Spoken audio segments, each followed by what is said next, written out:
Hi guys, welcome to back my YouTube channel for Duman classes. Today I teach you past tense of the voice. So I requested you watch this video to last. तो आप सभी का इस video में बहुत बहुत स्वागत है। आज मैं आप सभी को पास्ट टेंस यानी भूतकाल पढ़ाने वाला हूँ जो कि वॉइस का है। ठीक है, मैं आपको पास्ट टेंस पढ़ाने वाला हूँ वॉइस में। याद रहे, वॉइस में मैं आपको पढ़ाने वाला हूँ पास्ट टेंस। चलिए, तो वॉइस में पास्ट टेंस पढ़ने से पहले सबसे जो आवश्यक बात है ये है कि आपको सबसे पहले ये समझना होगा कि पास्ट टेंस क्या होता है। तो देखिए, सबसे पहले जानते हैं हम कि पास्ट टेंस होता क्या है। देखिए, देखते हैं कि जो समय बीत गया है उसे भूतकाल कहते हैं। तो सबसे पहला आता है कि जो समय बीत गया उसे क्या कहते हैं? भूतकाल कहते हैं। एग्जाम्पल देखते हैं एक, राम के द्वारा पत्र लिखा जाता था। देखिए, अभी ये वाक्य कैसे पास्ट टेंस है वो देखते हैं हम। तो यहाँ पे देखिए, सबसे पहले यहाँ पे हम पढ़ रहे हैं वॉइस के लिए पढ़ रहे हैं, इसलिए जो भी हमारे एग्जाम्पल होंगे वो वॉइस के लिए होंगे। इसलिए सबसे पहले यहाँ पे देखिए द्वारा लगा हुआ है, इस द्वारा से ये पहचान में आ रहा है कि वॉइस है। चलिए, और सेकंड पॉइंट ये कि यहाँ पे लास्ट में देखिए था लगा हुआ है, था से ये पहचान आ रहा है कि ये पास्ट टेंस है। तो ये हमारा एक एग्जाम्पल था पास्ट टेंस का। मैं यहाँ पे जो एग्जाम्पल लिया हूँ मैं आपको केवल ये बताने के लिए लिया हूँ कि ये पास्ट टेंस है, इसकी पहचान हम कैसे करते हैं। तो बस इसको कैसे बनाना है, इसको कैसे ट्रांसलेट करना है, आपको आगे मैं नियम बताऊँगा, उसी नियम से ये ट्रांसलेट होगा। तो बढ़ते हैं आगे, देखते हैं आगे है। देखिए, पास्ट टेंस आपके कितने प्रकार होते हैं। तो पास्ट टेंस जो है ना वो वॉइस के लिए, किसके लिए? वॉइस के लिए जो होते हैं वो 3 प्रकार के होते हैं। अगर आप ये टेंस पढ़ेंगे ना तो टेंस में ये 4 प्रकार के होते हैं, लेकिन ये वॉइस के लिए कितने होते हैं? 3 प्रकार होते हैं। जैसे मैंने आपको प्रेजेंट भी पढ़ाया था, प्रेजेंट भी कितने होते हैं? 3 प्रकार होते हैं। पास्ट भी कितने होते हैं? 3 प्रकार होते हैं। लेकिन टेंस में से भी 4 होते हैं। चलिए, तो टेंस और वॉइस में बहुत डिफरेंट है, याद रहे। फिर से मैं बता रहा हूँ कि टेंस में अगर आप पढ़ेंगे तो ये जो होंगे वो पास्ट टेंस होंगे, वो 4 प्रकार के होंगे, या प्रेजेंट टेंस होंगे वो भी 4 प्रकार होंगे, या फिर फ्यूचर पढ़ेंगे वो भी 4 प्रकार के होंगे, जो कि मैंने आपको पहले ही पढ़ा दिया है। अब हम ये पढ़ रहे हैं वॉइस। अब वॉइस में याद रहे कि प्रेजेंट टेंस 3 प्रकार के होते हैं, फिर पास्ट टेंस हम पढ़ रहे हैं और पास्ट टेंस भी 3 प्रकार के होते हैं। तो देखिए, पहला जो है पास्ट टेंस का जो प्रकार है वो देखिए कौन सा है। पहला है हमारा पास्ट इंडेफिनिट टेंस, जिसकी पहचान होती है ता था, ती थी, ते थे, या आ ई ए। देखिए यहाँ पे लिखा है ता था, ती थी, ते थे, या आ ई ए। ये इसकी पास्ट इंडेफिनिट टेंस की पहचान होती है। मैं आपको इतना शॉर्टकट में नहीं बताऊंगा, मैं आपको पूरे अच्छी तरह से पास्ट इंडेफिनिट टेंस पढ़ाऊंगा, फिर आपको पास्ट कंटिन्यूस टेंस पढ़ाऊंगा, फिर आपको पास्ट परफेक्ट टेंस पढ़ाऊंगा। केवल आप वीडियो में बने रहें। देखिए, अब देखते हैं आगे। जैसे हम आगे बढ़ेंगे, 2 नंबर पे आता है पास्ट कंटिन्यूस टेंस, जिसका पहचान होता है रहा था, रही थी, रहे थे। चलिए, ये पहचान होता है, याद रहे, क्योंकि मैं आपको वॉइस पढ़ा रहा हूँ और मैं आपको डायरेक्ट क्या कहते हैं कि टेंस से वॉइस में बदलने के लिए नहीं बता रहा हूँ। मैं आपको पहले ये बता रहा हूँ कि वॉइस में जो हिंदी का अनुवाद होता है उसको आप कैसे ट्रांसलेट करेंगे। उसके बाद मैं आपको बताऊंगा कि कैसे हम एक्टिव वॉइस को पैसिव वॉइस में चेंज करते हैं। लेकिन उसके पहले हम अच्छी तरह से कैसे हिंदी वाले को इंग्लिश में ट्रांसलेट करते हैं ये सीखते हैं। तो मैं आपको यही सिखा रहा हूँ अभी। चलिए देखिए, तो अब देखिए तीसरा जो है हमारा वो है पास्ट परफेक्ट टेंस, जिसका पहचान है चुका था, चुकी थी, चुके थे, या आ था, ई थी, ए थे। ये देखिए, इन दोनों में एक बहुत बड़ा डिफरेंस है। वो देखिए क्या, यहाँ पे देखिए पास्ट एंड डेफिनेट टेंस की पहचान भी है आ ई ए, और इसमें भी आ ई और ए है। लेकिन दोनों में क्या अंतर है कि इसमें आ केवल आ ई ए है और इसमें आ था, ई थी, ए थे। ये डिफरेंस है, याद रहे। चलिए, हमने यहाँ पे देखा कि पास्ट टेंस कितने प्रकार के होते हैं वॉइस के लिए। ठीक है, अब हम देखेंगे ये, अब एक एक करके हम इसके बारे में पढ़ेंगे। तो सबसे पहला आता है हमारा कौन सा, देखिए वो। तो चलिए हम पहला पढ़ लेते हैं। पहला क्या नाम है वो देखिए। पहला हम पढ़ेंगे पास्ट एंड डेफिनिट टेंस, जिसका पहचान होता है ता था, ती थी, ते थे, या आ ई ए होता है। चलिए, हम सबसे पहले ये जानेंगे कि पास्ट एंड डेफिनिट टेंस को पहचानते कैसे हैं। क्या नियम है पहचानने की, वो हम सीखेंगे सबसे पहले। तो देखिए लिखा हुआ है, जिस हिंदी वाक्य के क्रिया के अंत में ताथा तिथि तेथे या आ ई ए लगा हो तो उसे क्या कहते हैं, पास्ट एंड डेफिनिट टेंस कहते हैं। ठीक है, फिर से एक बार, जिस हिंदी वाक्य के क्रिया के अंत में ताथा तिथि तेथे लगा हो उसे क्या कहते हैं, पास्ट एंड डेफिनिट टेंस कहते हैं। याद रहे। अब ये तो हो गया इसके क्या, आपको पहचानने का तरीका हो गया, कैसे पहचानते हैं, तो उसके लास्ट में देख के पहचान सकते हैं हम। चलिए अब देखिए एक एग्जाम्पल लेते हैं, समझ में आएगा चित्र से। लिखा हुआ है, राम के द्वारा पत्र लिखा जाता था। ठीक है, अब इस वाक्य को कैसे पहचानेंगे कि ये पास्ट एंड डेफिनिट टेंस है या नहीं है। तो सबसे पहले देखिए आपको यहाँ पे द्वारा ये बता देगा कि मैं वॉइस हूँ, तो द्वारा के द्वारा आपको ये पता चल गया कि ये क्या है, एक वॉइस है। और लास्ट में अगर आपने देखा होगा यहाँ पे क्या लगा है, ता था लगा है। ता था से समझ में आ गया कि ये क्या है, ये पास्ट एंड डेफिनिट टेंस है, क्योंकि ता था किसका पहचान होता है, पास्ट एंड डेफिनिट टेंस का होता है। ठीक है, चलिए अब इसको हमने बनाया कैसे है, इसको ट्रांसलेट कैसे किया है वो देखिए। सबसे पहले हमने क्या किया, यहाँ पे एक पत्र का लिख लिया, ए लेटर। फिर हमने यहाँ पे पास्ट एंड डेफिनिट टेंस के लिए जो होता है उसका हेल्पिंग वर्ब का यूज कर लिया, वाज। ठीक है, तो ए लेटर वाज। अब लिखना का मीनिंग क्या होता है, यहाँ पे लिखना देखिए, लिखना लिखा हुआ है, लिखना क्या होता है, राइट होता है। हमने राइट लिखा और राइट का तीसरा रूप लिखा। ठीक है, चलिए फिर हमने क्या किया, द्वारा का मीनिंग लिखा। द्वारा क्या होता है, बाई का प्रयोग किया हमने। फिर हमने लास्ट में राम को लिखा, राम का यहाँ पे आ गया लास्ट में। अब आप ये सोच रहे होंगे कि ये इसका हमने पहले क्यों लिखा और राम का हमने बाद में क्यों नहीं लिखा, क्योंकि जब हम ट्रांसलेट करते हैं तो पहले तो हम जो पहले होता है उसका लिखते हैं। ऐसा बिल्कुल नहीं है, ये वॉइस है। अब वॉइस के लिए अलग नियम होते हैं जो कि मैंने आपको पहले ही बता कर रखे हैं। अगर आपने शुरू से लेकर अंत तक ये वीडियो को देखा है, जैसे present and definite tense, present continuous और प्रेजेंट परफेक्ट टेंस, अगर ये सारे वीडियो आपने देख लिए हैं तो आपको क्लियर है कि आपको ये पता चल गया होगा कि मैंने यहाँ पे ए लेटर क्यों लिखा है और यहाँ पे सब्जेक्ट का प्रयोग क्यों किया है। फिर भी अगर नहीं भी देखा आपने, फिर कोई बात नहीं, आपको वे सारी बातें इस वीडियो में समझ में आने वाली हैं। चलिए, तो ये हमने कैसे इसको ट्रांसलेट किया, उसके लिए एक नियम होता है, वो नियम यहाँ पे है, आप इस नियम को देख सकते हैं। चलिए, तो आप चाहें तो ये वाला वीडियो को पॉज करके आप यहाँ पे नोट कर सकते हैं, और अगर शेयर कर लेते हैं साथ में तो सबसे बढ़िया रहता है, क्योंकि आपके लिए बेटर साबित होने वाला है। चलिए देखते हैं आगे। तो अब हमारे पास है अनुवाद बनाने का नियम, और आप ये बताएंगे हमें ये किस टेंस का अनुवाद बनाने का नियम है। तो आप ये कहेंगे कि सर ये पास्ट एंड डेफिनिट टेंस का अनुवाद बनाने का नियम है वॉइस के लिए। बिल्कुल सही जवाब है। अब देखिए कैसे करते हैं, पास्ट एंड डेफिनिट टेंस के जो भी सेंटेंस होते हैं उसको कैसे हम ट्रांसलेट करते हैं वो देखिए। जो नियम कहेगा आपको वही करना है, नियम के अलावा कुछ और काम नहीं करना है। देखिए क्या कह रहा है, किसी भी हिंदी वाक्य में कोई भी कर्म, देखिए ये आपको पूरा यहाँ पे लिख के बता रहा है, कोई भी कर्म हो, कर्म का मतलब होता है ऑब्जेक्ट, कोई भी कर्म हो, कोई भी पर्सन हो, पर्सन का मतलब पता है first person, second person, third person, ये सब होते हैं। चलिए, कोई भी कर्म हो, कोई भी पर्सन हो, तो पहले किसका लिखते हैं, तो पहले ये कह रहा है कि पहले हम कर्म की अंग्रेजी लिखते हैं, मतलब कर्म मतलब ऑब्जेक्ट, यानी सबसे पहले हम ऑब्जेक्ट की अंग्रेजी लिखते हैं। वॉइस में यही डिफिनीसन है कि वॉइस में सबसे पहले हम ऑब्जेक्ट का लिखते हैं, सब्जेक्ट का नहीं लिखते हैं। चलिए देखिए, तो याद रहे कि वॉइस में हम क्या करते हैं, ऑब्जेक्ट की जगह सब्जेक्ट का प्रयोग करते हैं, सब्जेक्ट की जगह ऑब्जेक्ट का प्रयोग करते हैं। चलिए, तो हमने सबसे पहले लिखा है कि यहाँ पे सबसे पहले हम कर्म की अंग्रेजी लिखते हैं। अब कर्म की अंग्रेजी लिख कर किसका प्रयोग करते हैं, वाज वेयर का प्रयोग करते हैं। याद रहे, पास्ट एंड डेफिनिट टेंस के लिए वाज वेयर का प्रयोग करते हैं वॉइस में, पास्ट एंड डेफिनिट टेंस में। फिर वॉइस में पास्ट एंड डेफिनिट टेंस के लिए किसका प्रयोग करते हैं, वाज वेयर का। लेकिन अगर टेंस की बात करेंगे तो टेंस में अगर जाएगा तो उसमें आता है डिड आता है, क्योंकि जब नोट लगाओ तो डिड का प्रयोग करते हैं, सब आता है। तो याद रहे उसमें डिड हेल्पिंग वर्ब का प्रयोग होता है, लेकिन यहाँ पे क्या होता है, वाज वेयर होता है, क्योंकि ये वॉइस है, वॉइस में आपको यही नियम याद रखने हैं। चलिए, उसके बाद देखते हैं क्या है दोस्तों, उसके बाद हम क्या करते हैं, क्रिया का तीसरा रूप लिखते हैं। याद रहे आपको, वॉइस में हमेशा चाहे कोई भी टेंस हो, प्रेजेंट का हो, पास्ट का हो, फ्यूचर का, कोई भी टेंस हो, हमेशा याद रखना है आपको कि क्रिया का कौन सा रूप होगा वॉइस में। तो वॉइस में क्रिया का तीसरा रूप ही होता है और कोई भी फॉर्म नहीं होता है वर्ब का।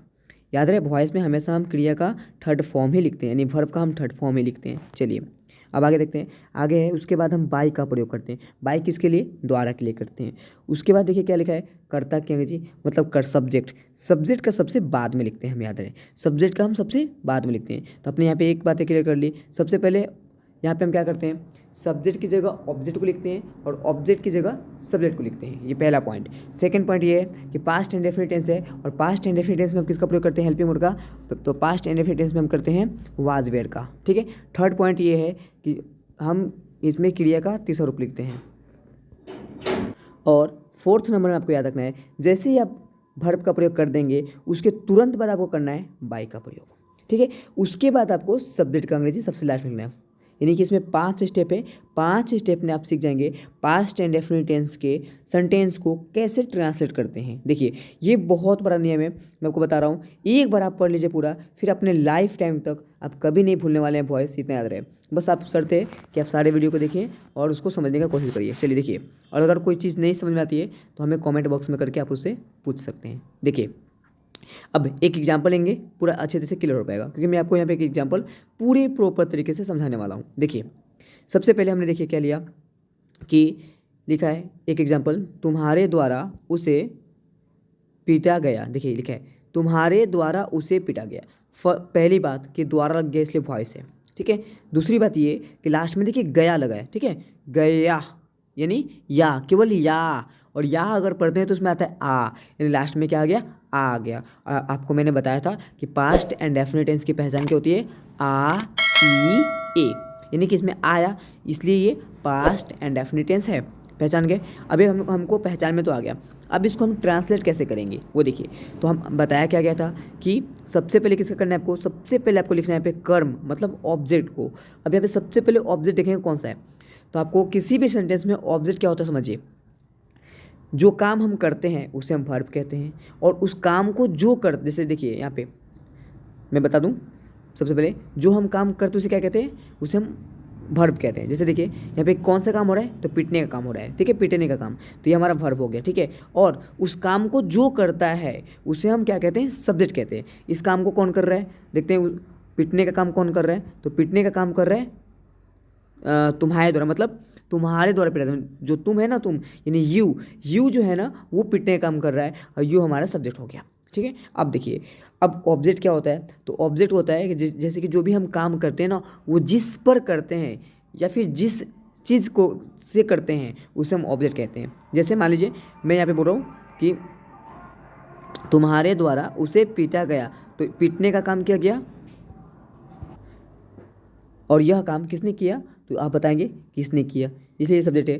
भाई इसने यह काम किस पर किया, तो आप कहोगे उस पर, यानी उसे हमारा ऑब्जेक्ट है, और सबसे पहले हम इसी का प्रयोग करेंगे। चलिए तो हम यहाँ पे सबसे पहले क्या कर लेते हैं, ऑब्जेक्ट का प्रयोग कर लेते हैं। सबसे पहले हम ऑब्जेक्ट का प्रयोग करते हैं, तो यहाँ पे ऑब्जेक्ट क्या हो गया, उसे। अब उसे ऑब्जेक्ट है, ऑब्जेक्ट का होता है हिम, या फिर होता है लड़के के लिए कहेंगे तो हर होता है, ठीक है। अब इन दोनों में कौन सा होगा, तो मैं आपको बता दूं कि इन दोनों में कोई नहीं होगा। क्यों? क्योंकि ऑब्जेक्ट होते हुए भी उसका हम सबसे पहले इस्तेमाल कर रहे हैं, एक नंबर इस्तेमाल कर रहे हैं, यानी उसको सब्जेक्ट की जगह लिख रहे हैं। तो जब भी आप ऑब्जेक्ट को सब्जेक्ट की जगह लिखेंगे तो आप उसका जो वर्ब वाला फॉर्म है ना वो भी आप सब्जेक्ट का ही लिखेंगे। तो ये ऑब्जेक्ट फॉर्म होता है, तो आपको ऑब्जेक्ट फॉर्म नहीं लिखना है, आपको सब्जेक्ट फॉर्म लिखना है।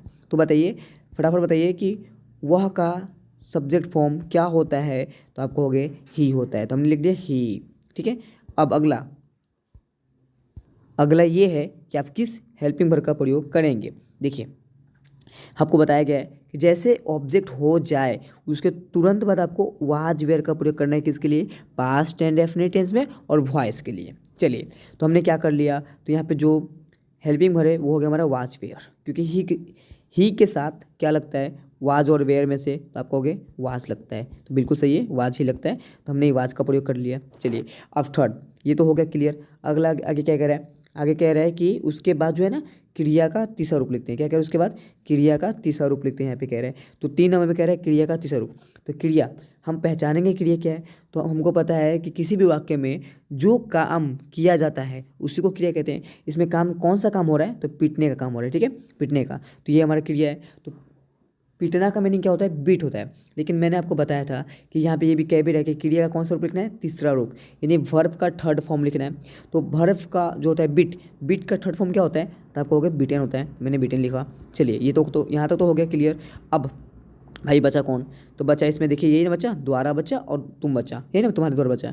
हम क्या करेंगे, हमारा नियम कह रहा है कि इसके बाद आप बाई का प्रयोग करेंगे, मतलब ये द्वारा का मैंने लिखेंगे, द्वारा क्या हो गया, बाई हो गया, बच गया, लास्ट बच गया ये तुम्हारा, ठीक है। उसके बाद करते हैं सब्जेक्ट का प्रयोग, ये कह रहे हैं कि उसके बाद आप करते हैं लास्ट में पाँच नंबर पे सब्जेक्ट का। अब सब्जेक्ट क्या है देखेंगे, तो इसमें काम जो हो रहा है, जो भी काम हो रहा है वो कौन कर रहा है, तो ये कर रहा है, तो ये हमारा सब्जेक्ट है। और सब्जेक्ट का हम सबसे बाद में करेंगे, परंतु याद रहे जिस प्रकार हमने ऑब्जेक्ट का प्रयोग किया था तो उसको सब्जेक्ट रूप में लिखा था, उसी प्रकार याद रहे कि इसको हम ये हमारा सब्जेक्ट है और सब्जेक्ट को हम ऑब्जेक्ट की जगह प्रयोग कर रहे हैं क्योंकि लास्ट में कर रहे हैं। तो याद रहे सब्जेक्ट को जब हम ऑब्जेक्ट की जगह प्रयोग करते हैं तो वहाँ पे हमारा ऑब्जेक्ट रूप ही काम आता है। तो तुम्हारे यानी तुम यानी यू का ऑब्जेक्ट क्या होता है, तो यू का ऑब्जेक्ट यू ही होता है, इसलिए वहाँ पे यू का यू रहा, ठीक है। लेकिन याद रहे ऑब्जेक्ट रूप लिखाएगा। चलिए कोई दिक्कत, इस प्रकार हमारा ये सेंटेंस पूरा क्लियर होता है। और अगर आपको कोई दिक्कत आती है तो आप कमेंट बॉक्स में करके क्वेश्चन जरूर पूछ सकते हैं। चलिए देखिए, अब सबसे इम्पोर्टेंट बात ये है कि देखिए जितनी हमने बातें यहाँ पे लिखी है, इसमें लिखी है, वे सभी क्या है, बिल्कुल ही बढ़िया तरीके से लिखी गई है। लेकिन क्या होता है कभी कभी बच्चों को इतनी बड़ी बातें याद नहीं हो पाती है, ठीक है। वो चाहते हैं कि कुछ शॉर्ट मिल जाए। देखिए तो मैं आपको बता दूँ, इस पूरे लैंग्वेज को हमने एक स्ट्रक्चर के माध्यम से आपको बताना चाहे, वो देखिए क्या है। तो हमारा स्ट्रक्चर सबसे खास होता है, क्योंकि अगर केवल आपने इतना स्ट्रक्चर याद कर लिया ना तो ये पूरी अपने लैंग्वेज याद कर लिए। देखिए क्या, सबसे पहले क्या कह रहा है स्ट्रक्चर में लिखा है सबसे पहले ऑब्जेक्ट, यानी ऑब्जेक्ट का प्रयोग करते हैं। यहाँ पे भी पहले ऑब्जेक्ट था, ठीक है। फिर क्या करते हैं, फिर हम लोग वाज वेयर का प्रयोग करते हैं, यहाँ पे भी वाज वेयर था, चलिए ठीक है सही है। फिर उसके बाद क्या करते हैं, उसे क्रिया का तीसरा रूप लेते हैं, यानी वर्ब का थर्ड फॉर्म, यहाँ पे वर्ब का थर्ड फॉर्म है, चलिए ठीक है ये भी सही है। और उसके बाद हम बाई का प्रयोग करते हैं, बिल्कुल उसके बाद बाई का प्रयोग करते हैं, चलिए। और उसके बाद क्या करते हैं, सब्जेक्ट यानी कर्ता की अंग्रेजी लिखते हैं। तो यहाँ तो देखा आपने, यानी ये जो स्ट्रक्चर है ना वो कहाँ से निर्माण हुआ है, ये स्ट्रक्चर ये इसी रूल्स से निर्माण हुआ है, याद रहे। तो या तो आपको क्या हो, ये आपको रूल्स याद हो पूरा, या फिर आप क्या कर सकते हैं कि ये स्ट्रक्चर केवल याद कर सकते हैं, फिर भी काम आ जाएगा। लेकिन ज़्यादा बेटर रहेगा कि आप पूरा नियम क्या कर ले, अच्छी तरीके से याद कर ले। चलिए अब देखते हैं क्या, ये तो नियम था, अब हमने स्ट्रक्चर भी देखा। तो आप चाहें तो इसका ये अपना स्ट्रक्चर याद रख सकते हैं सिंपल सेंटेंस के लिए, past and definite tense voice के लिए। चलिए अब आगे बढ़ते हैं। तो आगे हम देखते हैं अगला, और इसमें पास्ट एंड डेफिनेट टेंस में और कौन से सेंटेंस हो सकते हैं वो देखते हैं। तो आपको पता है कोई भी सेंटेंस हो उसका नेगेटिव फॉर्म जरूर होता है, उसी प्रकार इसका भी नेगेटिव फॉर्म है, वो कौन सा है वो देखते हैं। तो ये हमारे देखें, जैसे मैंने स्क्रॉल किया यहाँ पे आपको दिखेगा एक नेगेटिव सेंटेंस, जिसके बारे में मैं भी आपको बताने वाला हूँ। देखिए तो अब हम पढ़ने वाले हैं कौन सा, वो है नेगेटिव सेंटेंस। क्या पढ़ने वाले हैं, नेगेटिव सेंटेंस, जिसका हिंदी क्या होता है, नकारात्मक वाक्य, ठीक है। अब नकारात्मक वाक्य का मतलब ऐसे समझिए, जिसमें नहीं लगा हो उसे क्या कहते हैं, नकारात्मक वाक्य कहते हैं। तो चलिए मैं आपको यहाँ पे बताने वाला हूँ कि जिसमें नहीं लगा हो पास्ट एंड डेफिनेट टेंस के अंदर उसको कैसे हम ट्रांसलेट करते हैं। देखिए सबसे पहले जो नियम कहेगा वही करेंगे, उसके अलावा कुछ नहीं करेंगे, याद रहे। देखिए जब वाक्य के बीच में नहीं लगा हो तो पहले हम कर्म की अंग्रेजी लिखते हैं। पहले किसका लिखते हैं, तो पहले किसका लिखते हैं, तो पहले हम लिखते हैं कर्म की अंग्रेजी, ठीक है। तो पहले हम कर्म की अंग्रेजी लिखकर वाज वेयर प्लस नॉट का प्रयोग, यानी जैसे ही वाज वेयर का प्रयोग हो जाए, जैसे ही किसी हेल्पिंग वर्ब का प्रयोग हो जाए, उसके तुरंत बाद नॉट का प्रयोग करते हैं। चलिए दो नंबर हो गया। तीसरा क्या करें, उसके बाद हम क्रिया का तीसरा रूप लिखते हैं। चलिए ये भी हमने ध्यान दिया कि भाई उसके बाद हम क्रिया का तीसरा रूप लिखते हैं। उसके बाद हम बाई का प्रयोग करते हैं, बिल्कुल उसके बाद हम बाई का प्रयोग करते हैं। उसके बाद हम कर्ता की अंग्रेजी लिखते हैं, यानी सब्जेक्ट लास्ट में गया। चलिए कोई बात नहीं। अब ये जो बातें कही गई वे देखिए स्ट्रक्चर के माध्यम से। तो स्ट्रक्चर क्या लिखा है, सबसे पहले ऑब्जेक्ट का प्रयोग करें, फिर वाज वेयर का प्रयोग करें, फिर नॉट का प्रयोग करें, फिर वर्ब का थर्ड फॉर्म करें, फिर बाई, फिर सब्जेक्ट। आप कैसे याद करना वो देखिए। याद करने का आपको object plus was were plus not plus V3 plus by plus subject, ऐसे आपको याद करने हैं। चलिए तो ये हो गया स्ट्रक्चर। अब एक एग्जाम्पल लेके देखते हैं क्या। तो एग्जाम्पल यहाँ पे देखिए क्या लिया गया है कि एग्जाम्पल है तुम्हारे द्वारा गेंद नहीं खेला जाता था। अब इसको सबसे पहला काम है पहचानना कि कौन सा टेंस है और कौन से टेंस में कौन सा सेंटेंस है। देखिए सबसे पहले यहाँ पे द्वारा लगा है तो वॉइस है, पहली बात। लास्ट में ता था लगा है इसलिए पास्ट इंडेफिनिट टेंस है, और पास्ट इंडेफिनिट टेंस के अंदर नहीं लगा हुआ है, इसका मतलब पास्ट इंडेफिनिट टेंस का नेगेटिव सेंटेंस है ये। और पास्ट इंडेफिनिट सेंटेंस का नेगेटिव सेंटेंस क्या कहता है वो देखिए, कहता है कि सबसे पहले आप कर्म के अंग्रेजी लिखे। तो कर्म कौन सा है इसमें, तो कर्म कैसे पहचानेंगे, वही नियम है कि जो काम हो रहा है उसे वर्ब कहते हैं, जो उसे कर रहा है उसे सब्जेक्ट कहते हैं, और जिस पर वो कर रहा है उसे हम ऑब्जेक्ट कहते हैं। तो भाई ये काम किस पे कर रहा है, गेंद पे कर रहा है। जाहिर सी बात है कि खेलने का काम किस पे कर रहा है, गेंद पे, तो गेंद हमारा ऑब्जेक्ट है। अब इसे सॉल्व कैसे करेंगे, तो सबसे पहले नियम है हमारा कर्म की, अंग्रेजी लिखते हैं। कर्म क्या है इस वाक्य में, तो हमारा गेंद है, तो हमने गेंद का क्या कर दिया, क्योंकि हम गेंद को गिन सकते हैं इसलिए उसके पहले ए लगा दिया, ए बॉल हो गया, ठीक है। अब ए बॉल हो गया यहाँ पे। अब आगे जैसे हमने इसको देखा कर्म के बाद वाज वेयर प्लस नॉट का प्रयोग करते हैं पे हैं। अब बताइए एक बॉल के साथ वाज लगेगा या वेयर लगेगा, तो आप कहेंगे वाज लगेगा, बिल्कुल सही। तो हमने वाज का प्रयोग किया, उसके तुरंत बाद नॉट का प्रयोग करना है, तो तुरंत बाद हमने नॉट का प्रयोग किया, किसके लिए, नहीं के लिए। चलिए यहाँ पे नहीं के लिए भी हो गया, टोटल हो गया हमारा, ठीक है। अब आगे देखते हैं क्या है, आगे हमारा कहा गया है जैसे नोट हो जाए यहाँ पे, उसके बाद देखिए क्या करें, क्रिया का तीसरा रूप लिखते हैं। अब क्रिया का तीसरा रूप देखेंगे तो सबसे पहले इस पूरे वाक्य में देखेंगे क्रिया कौन सा है, तो क्या काम हो रहा है, खेलने का काम हो रहा है, तो खेलना एक क्रिया है। अब खेलना का क्या होता है, प्ले होता है, लेकिन आपको इसका थर्ड फॉर्म लिखना है। तो प्ले का थर्ड फॉर्म क्या होता है, आपको कहोगे सर प्लेड होता है, बिल्कुल सही। चलिए उसके बाद आपको करना है किसका, बाई का प्रयोग करना है। तो बाई यहाँ पे क्या है देखते हैं, द्वारा है ना, द्वारा का मीनिंग क्या हो गया, बाई हो गया।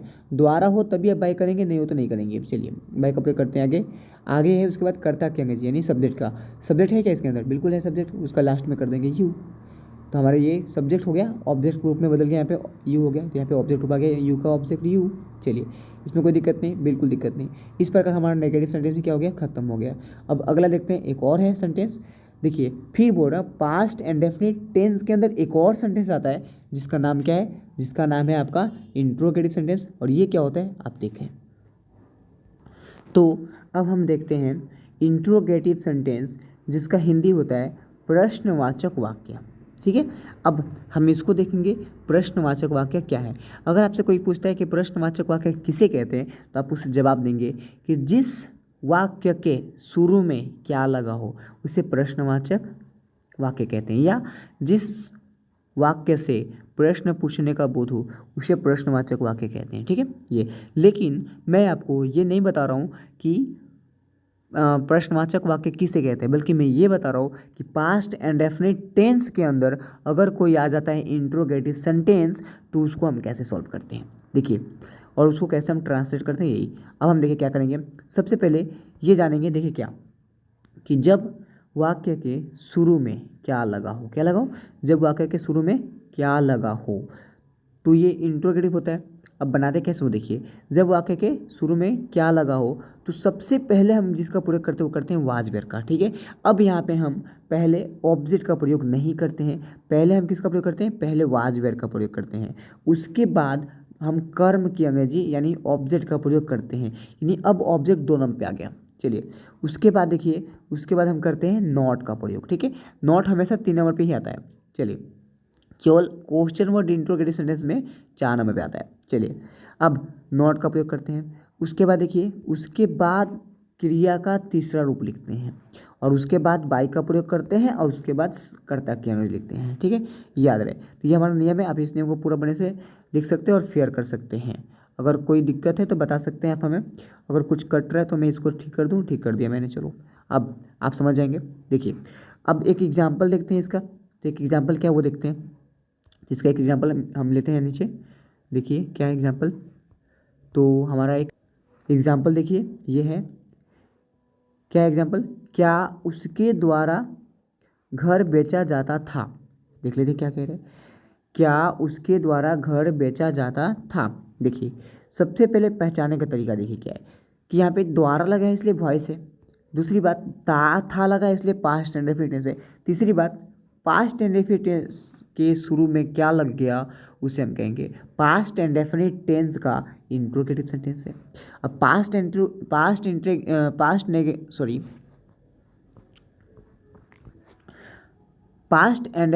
टेंस के इंट्रोगेटिव सेंटेंस में अगर क्या लगा हो तो उसे हम कहेंगे कि ये पास्ट इंडेफिनिट टेंस का इंट्रोगेटिव सेंटेंस है। अब इसको हम कैसे ट्रांसलेट करेंगे वो देखिए। तो नियम क्या कह रहा है कि सबसे पहले आप क्या करें, वाज वेयर का प्रयोग करें। तो हमने सबसे पहले वाज वेयर का प्रयोग कर लिया। उसके बाद क्या करें, उसके बाद देखो आपको बताया गया कि उसके बाद आपको किसका प्रयोग करना है, कर्म का। यानी कर्म कैसे पहचानते हैं, जाहिर सी बात है आप ये कहोगे सर इसमें जो काम हो रहा है उसे हम कहते हैं क्रिया, जो कर रहा है उसे कहते हैं सब्जेक्ट, और वो काम जिस पर कर रहा है जैसे वो घर पे कर रहा है तो घर हमारा ऑब्जेक्ट हो गया, ठीक है, घर ऑब्जेक्ट। लेकिन सबसे पहले आप वाज वेयर का तो प्रयोग कर ले। तो वाज वेयर का प्रयोग तभी तो कर सकते हैं जब हमें वो ऑब्जेक्ट पता हो, तभी तो हम कर सकते हैं कि किसके साथ वाज करना है, किसके साथ वेयर करना है। वरना वो ऑब्जेक्ट नहीं पता होगा तो हमें समझ नहीं आएगा। तो हमने सबसे पहले वो ऑब्जेक्ट को पता किया। तो ऑब्जेक्ट है घर, और घर के साथ एक ही घर होगा, एक घर के साथ क्या करते हैं तो वाज का प्रयोग करते हैं। चलिए तो हमने कर लिया वाज। फिर घर का क्या होता है तो द होम, ठीक है, हमने लिख लिया। अब याद रहे वाज हो गया, ठीक है, और यहाँ पे कर्म भी हो गया। कर्म के बाद नोट का प्रयोग करते हैं, लेकिन यहाँ पे नोट तो है ही नहीं इस वाक्य में। देखिए इस वाक्य में कहीं भी आपको नोट दिख रहा है क्या, नहीं लगा है क्या, इसमें नहीं लगा है। तो अगर नहीं लगा है तो नोट का प्रयोग क्यों करेंगे, नहीं करेंगे, बिल्कुल नहीं करेंगे। चलिए आगे देखते हैं। आगे है कि नोट के बाद क्या है, नोट के बाद क्रिया का तीसरा रूप लिखते हैं। इसमें क्रिया है क्या, बिल्कुल है, बेचना एक क्रिया है। तो बेचना एक क्रिया है, तो क्रिया के मैंने क्या होता है, सेल होता है, SELL होता है, सेल, ठीक है। तो सेल तो पहला रूप होता है ना, हमें कौन सा लिखना है, हमें उसका तीसरा रूप लिखना है, यानी थर्ड फॉर्म। तो सेल का थर्ड फॉर्म क्या होता है, तो आप कहोगे सोल्ट होता है। तो मैंने यहाँ पे सोल्ट का प्रयोग कर लिया। फिर हमने क्या किया, तो हमने द्वारा का मैंने क्या किया, बाई किया। और याद रहे ये सब्जेक्ट है बट ये जाएगा ऑब्जेक्ट की जगह, इसलिए क्या हो जाएगा, हिम हो जाएगा, ठीक है। चलिए इस प्रकार हमने इसको सॉल्व कर लिया। अब इसका स्ट्रक्चर देखते हैं। इसका स्ट्रक्चर क्या है वो देखिए। इसका स्ट्रक्चर है कि was were plus object plus not plus V3 plus by plus subject plus question mark. Question mark क्यों लगा, क्योंकि ये इंट्रोगेटिव सेंटेंस है, इसे प्रश्न पूछने का बोल होता है, इसलिए हमने इसमें क्वेश्चन मार्क लगाया लास्ट में, ठीक है। चलिए और देखिए, और एक बात मैं बता दूं कि आपको इतने प्रॉपर तरीके से वॉइस या टेंस कहीं भी पूरे यूट्यूब पे कहीं नहीं मिलने वाला है, आप सर्च करके देख सकते हैं। चलिए कोई बात नहीं। अब आप समझ गए होंगे कि ये स्ट्रक्चर कितना ज़्यादा माहिर है और इसको याद करना कितना आवश्यक है, ठीक है। तो आप इसे याद कर लें, बहुत आवश्यक है ये, ठीक है। चलिए आगे देखते हैं। अब अगला फिर बता दूं मैं आपको कि अभी हम पढ़ रहे हैं पास्ट इंडेफिनिट टेंस वॉइस के लिए। वॉइस के लिए हमने पास्ट इंडेफिनिट टेंस पढ़ रहे हैं, और पास्ट इंडेफिनिट टेंस में एक और सेंटेंस होता है जो कि अब मैं आपको बताने वाला हूँ। वो कौन सा सेंटेंस है वो देखिए। वो सेंटेंस है जो कि हमारा इसका पास्ट इंडेफिनिट टेंस का लास्ट होगा, और वो सेंटेंस है हमारा जिसका नाम क्या है बताइए। तो जिसका नाम है हमारे पास, देखिए क्या नाम है हमारे पास, इसका नाम है क्वेश्चन वर्ड इंट्रोगेटिव सेंटेंस, या फिर इसको दूसरी भाषा में कहे तो कह सकते हैं कि WH फैमिली सेंटेंसेस, तो इसे हम ये भी कहते हैं। तो खैर मैंने यहाँ पे क्या नाम रखा है, क्वेश्चन वर्ड इंट्रोगेटिव सेंटेंस। चलिए देखिए, अब इसका हिंदी क्या होता है, प्रश्न सूचक वाक्य। इसके पहले वाले का प्रश्न वाचक था, ये प्रश्न सूचक वाक्य है, ठीक है। यानी जो प्रश्न को सूचित करता है उसे हम प्रश्नवाचक वाक्य कहते हैं। अब देखते हैं इस ऐसे सेंटेंस को कैसे हम ट्रांसलेट करते हैं वो देखिए। तो सबसे पहले देखिए, जब वाक्य के बीच में कब, क्यों, कैसे, क्या, कौन, क्या, कहाँ, किधर, किसके साथ, किसके लिए सब लगा हो उसे हम WH फैमिली कहते हैं। और देखिए लगा हो तो पहले हम किसका प्रयोग करते हैं, तो पहले हम कहते हैं क्वेश्चन वर्ड का। ये क्वेश्चन वर्ड क्या है, तो यही सब कब, क्यों, कैसे, क्या, कौन, कहाँ, किधर, यही सब क्वेश्चन वर्ड है। अब पहले हम इसी का प्रयोग करते हैं, ठीक है। चलिए कोई दिक्कत नहीं। तो पहला काम हम करते हैं क्वेश्चन वर्ड का। फिर जैसे ही क्वेश्चन वर्ड हो जाए उसके तुरंत बाद हम वाज वेयर यानी हेल्पिंग वर्ब का प्रयोग करते हैं। उसके बाद हम कर्म की अंग्रेजी लिखते हैं, ठीक है। उसके बाद किसका लिखते हैं, कर्म की अंग्रेजी। 3 नंबर हो गया। चौथे नंबर पर क्या करते हैं, चौथे नंबर पर हम करते हैं नॉट का प्रयोग, यदि हो तो। उसके बाद क्या करते हैं, उसके बाद हम करते हैं क्रिया का तीसरा रूप करते हैं। उसके बाद हम करते हैं बाई का प्रयोग, उसके बाद करते हैं सब्जेक्ट का, ठीक है। चलिए एक एग्जांपल देखते हैं कैसे। और मैं आपको बता दूं कि ये सभी total negative sentence, interrogative sentence, question word interrogative sentence, ये सभी नियम है, आपको इसको रट्टा मार लेना है। ऐसे तो आप एक बार याद करोगे फिर सब याद हो जाएंगे। देखिए अगला एग्जाम्पल देखते क्या है। एग्जाम्पल ये है कि आपके द्वारा कब उसे पीटा जाता था। ये एक एग्जाम्पल है। आप इसको पहचानेंगे कैसे कि ये पास्ट एंड डेफिनिट टेंस है या नहीं है। इसके लिए बहुत आसानी में सबसे पहले वो क्या करना है, देखना है द्वारा लगा है क्या, द्वारा लगा है, ये वॉइस है। और लास्ट में कहना ता था लगा है, बिल्कुल लगा है ता था, पास्ट एंड डेफिनिट टेंस है। और ये दिख रहा है पास्ट एंड डेफिनिट टेंस के अंदर कब लग गया। तो भाई कब लग गया, ये कौन सा टेंस हुआ, तो आप कहोगे sir past and definite tense का क्वेश्चन वर्ड इंट्रोगेटिव टेंस, बिल्कुल वही है। कैसे सॉल्व करते हैं क्वेश्चन वर्ड इंट्रोगेटिव सेंटेंस को, तो पहले क्वेश्चन वर्ड का ही प्रयोग करते हैं। भाई मैंने बताया था कब क्यों कैसे क्या कौन कहाँ किधर, ये सब क्या है क्वेश्चन वर्ड है। इसमें ऐसा कोई शब्द है क्या जो क्वेश्चन वर्ड हो, बिल्कुल कहाँ है, ये रहा। तो ये हमारा क्वेश्चन वर्ड है और पहले हम इसी का उपयोग करेंगे। चलिए कब का मीनिंग क्या होता है, वेन, तो हमने वेन लिख लिया, चलिए कोई दिक्कत नहीं। उसके तुरंत बाद क्या करते हैं भाई, वाज वेयर का प्रयोग करते हैं। अब वाज वेयर का प्रयोग तब कर सकते हैं जब हमें किसी ऑब्जेक्ट के बारे में पता हो।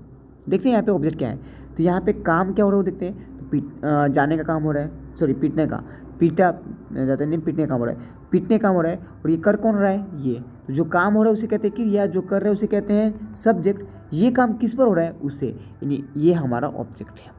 चलिए और वह के साथ क्या लगता है, वाज वेयर में से वाज लगता है। चलिए होगी इस प्रकार।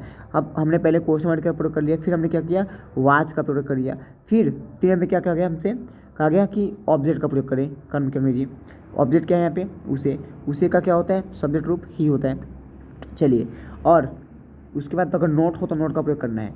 इस वाक्य में जो हमें दिया गया है इसमें कहीं पे भी नोट नहीं है, इसलिए हम नोट का प्रयोग नहीं करेंगे। आगे बढ़ेंगे, उसके बाद हमें करना है बाय का प्रयोग, सॉरी बाय मिस्टेक। उसके बाद करना है आपको क्रिया का तीसरा रूप, तो उसके बाद आप करेंगे क्रिया का तीसरा रूप। इसमें क्रिया कौन है, पीटना, पीटना क्या होता है, बीट होता है। थर्ड फॉर्म क्या होता है, बीटन होता है। चलिए फिर उसके बाद हम करना है बाय का, यानी यहाँ पे लिखा है बाई का प्रयोग, यानी द्वारा का मैंने क्या हो गया बाई। और लास्ट में आता है, लास्ट में करना है सब्जेक्ट, सब्जेक्ट क्या है जी आपके द्वारा, इसको हम सबसे लास्ट में लेके आ गए, ऑब्जेक्ट रूप क्या हो गया, यू हो गया। इस प्रकार हमारा ये क्वेश्चन सॉल्व हुआ। और इसका स्ट्रक्चर देखिए आप, question word plus was were plus object plus not plus V three plus by plus subject plus question mark, ये हमारा इसका स्ट्रक्चर है।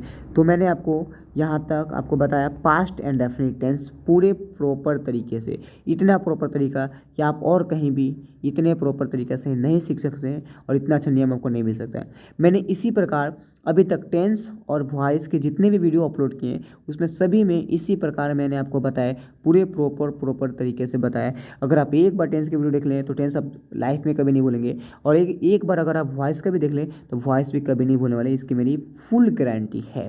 चलिए बस शर्तें हैं कि सारे वीडियो आप देख लें, उसके बाद हमसे बताएं कि आपको कौन सा आया कौन सा नहीं आया। ऐसा हो नहीं सकता कि आपको नहीं आएगा, हर चीज़ आएगा आपको, ठीक है। चलिए और इसके साथ एक और चीज़ है, अगर आप इंग्लिश में माहिर हैं, इंग्लिश में कुछ पढ़ना चाहते हैं और इंग्लिश में कुछ बहुत बड़ा करना चाहते हैं, या फिर स्पोकिंग कर रहे हैं और स्पोकिंग सीख रहे हैं, तो आपके लिए बहुत अहम वीडियो है ये, आप इसलिए बहुत देखें। और सबसे बड़ी बात है, आप क्या करें, अपने वर्ड पावर को अपना बहुत बड़ा हथियार बनाएं और वर्ड पावर अच्छा रखें, क्योंकि जितना अच्छा आपका वर्ड पावर होगा उतना ही अच्छा आप इंग्लिश स्पीक कर पाएंगे। चलिए I hope you understood everything. If you don't understood anything, so please comment down and ask question me and I give you that question's answer. Okay friends, bye bye, have a nice day and see you again next day. Vande Mataram.